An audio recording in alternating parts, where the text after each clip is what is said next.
बीते रविवार उत्तराखंड में जो भी हुआ, ऐसा नहीं है कि पहली बार हुआ। उत्तराखंड ने पहले भी ऐसी बर्बादियां कई बार झेली। मेरी संवेदनाएं उन सभी परिवारों के साथ है जिन्होंने इस आपदा में अपना सब कुछ गंवा दिया।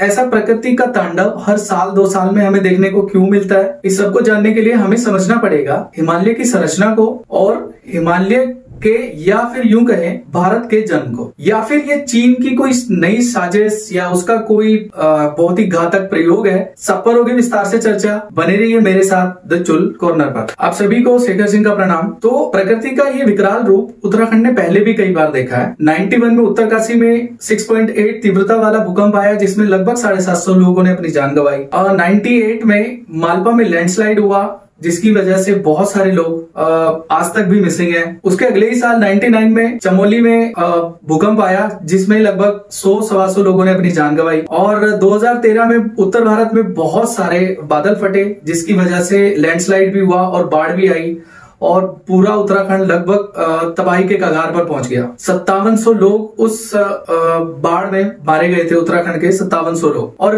अब इसी साल की शुरुआत में, मतलब पिछले रविवार को ही एक ग्लेशियर टूटा जिसकी वजह से 2 नदियां अलकनंदा और धौली गंगा ये पूरे उफान पर थी और उनके रास्ते में आने वाली हर चीज, यहाँ तक कि बिजली परियोजनाओं के लिए बनाए गए बांध भी मलबे के ढेर में तब्दील हो गए। ये सब होता क्यों है? उत्तराखंड की नदियों पर लगभग सभी छोटी बड़ी नदियों पर बिजली परियोजनाओं का जाल बिछा है। 7 से 10 के करीब बांध हैं उत्तराखंड में। और इस बांध का, जो ये ऋषिगंगा बांध था, इसका विरोध तो पिछले 16 साल से वहां के लोग कर रहे थे। रैनी गांव के लोग कर रहे थे इसका विरोध पिछले 16 साल से, और ये मामला अभी भी कोर्ट में लंबित है। और ये जो इस बार ग्लेशियर टूटा जिसका नाम नंदा देवी ग्लेशियर है, ये कंचनजंगा के बाद दूसरा सबसे बड़ा ग्लेशियर है। इसी का उत्तरी हिस्सा उठकर किसी ग्लेशियर लेक में गिरा जिसकी वजह से आउटबर्स्ट हुई और फिर फ्लड आई, मतलब बाढ़ आई, और जिसकी वजह से ये इतनी बड़ी भयंकर आपदा बनी। और तपोवन टनल जिसकी लंबाई लगभग 2.5 से 3 किलोमीटर है, उसके शुरुआती 180 मीटर में पूरी तरह से मलबा जाम हो गया है और जो उसके अंदर लोग फंसे हुए हैं उनको बचाने का युद्ध स्तर पर काम जारी है। अभी भी लगभग 14-15 लोग उस टनल में फंसे हुए हैं। अब समझते हैं कि हिमालय की संरचना में ऐसी क्या बात है जिसकी वजह से ये हर साल 2 साल में ऐसी आपदाएं आती रहती है। फ्लैशबैक में 25 करोड़ साल पहले पृथ्वी ऐसी नहीं थी जैसी आज है। बहुत सारे कॉन्टिनेंट्स हैं। पहले सिर्फ एक ही कॉन्टिनेंट हुआ करता था, सुपर कॉन्टिनेंट, जिसका नाम था पेंजिया। और पेंजिया के चारों तरफ एक ही सागर हुआ करता था जिसका नाम था बेथालासा, मतलब महासागर था।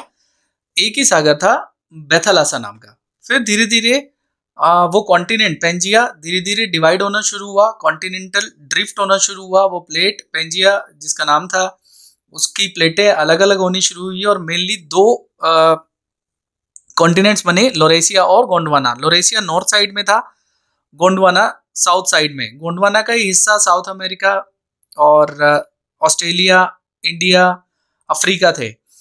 फिर धीरे धीरे जो इंडियन प्लेट थी वो अफ्रीकन प्लेट और ऑस्ट्रेलियन प्लेट से अलग होकर, विघटित होकर नॉर्थ की तरफ ऊपर उठने लगी और यूरेशियन प्लेट के उस पोर्शन में जहां पर उस समय लद्दाख था।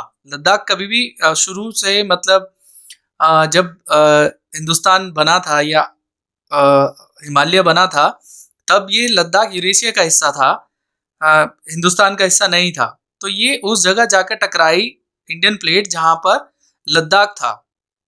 इंडियन प्लेट भारी थी, लद्दाख यूरेशिया वाली प्लेट जो थी वो हल्की थी। इस तरीके से जब आपस में टकराई तो फिर फोल्ड जैसी बनी, जिस स्ट्रक्चर को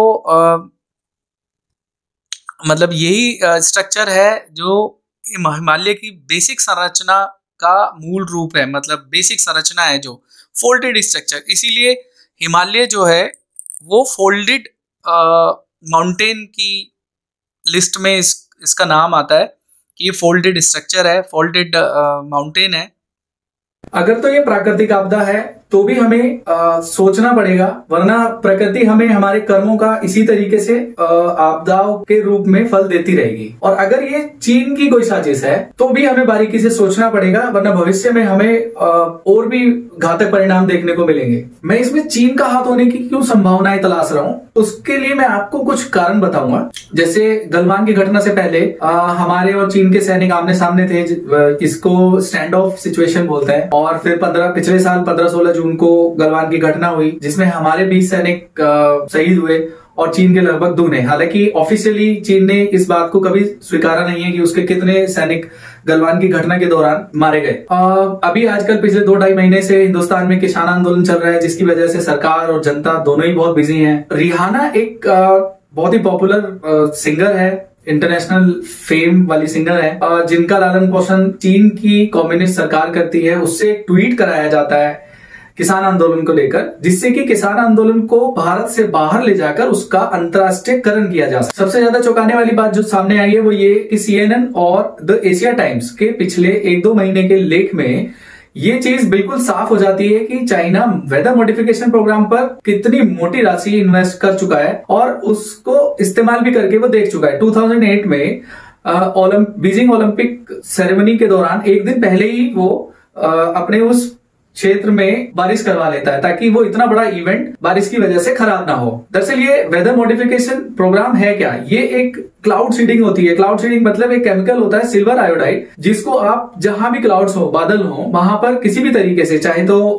सरफेस से रॉकेट लॉन्च करके छोड़ दिए जाए या फिर प्लेन की मदद से बादलों में सिल्वर आयोडाइड का छिड़काव कर दिया जाता है, जिसकी वजह से जो बादलों में मॉइस्चर होता है वो प्रेसिपिटेट होकर, मतलब भारी होकर बारिश के रूप में नीचे आ जाता है। तो मैंने आपको ये कुछ कारण दिए जिसकी वजह से हो सकता है कि इसमें चीन का भी हाथ हो। बहुत सॉलिड से कारण है और ऐसा नहीं है कि ये सिर्फ हम ही, मतलब हमें ही लगते हैं। उस दिन जो वहां के लोकल लोग थे, जो रैनी गांव के आसपास वाले लोग थे, उन लोगों ने ये बताया कि जिस दिन ये सब हुआ, जिस दिन ये हादसा हुआ, उस दिन वहां पर ना तो बारिश का कोई आसार था, ना मतलब अच्छी खासी धूप निकली थी, ना बारिश हुई थी। और हमारा जो मौसम विभाग है उसने भी कोई अंदेशा नहीं जताया था बारिश होने का। और जो हमारे सैटेलाइट्स हैं उनमें भी इस तरह की कोई इन्फॉर्मेशन डिटेक्ट नहीं हुई थी कि बारिश होने के चांसेस हैं। एक आध दिन पहले से लेकर पूरा रिकॉर्ड जो चेक किया गया उसमें किसी भी तरह का बारिश का कोई अंदेशा नहीं था,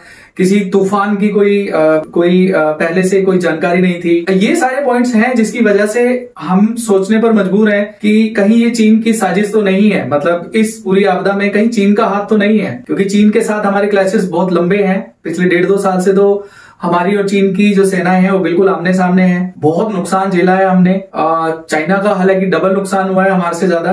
तो ये सारी चीजें हैं, ये सारे कारण हैं जो इशारा करते हैं कहीं ना कहीं चीन की तरफ कि चीन का इसमें हाथ हो सकता है। अगर ये जानकारी आपको अच्छी लगी तो लाइक जरूर करें। Thank you very much. जय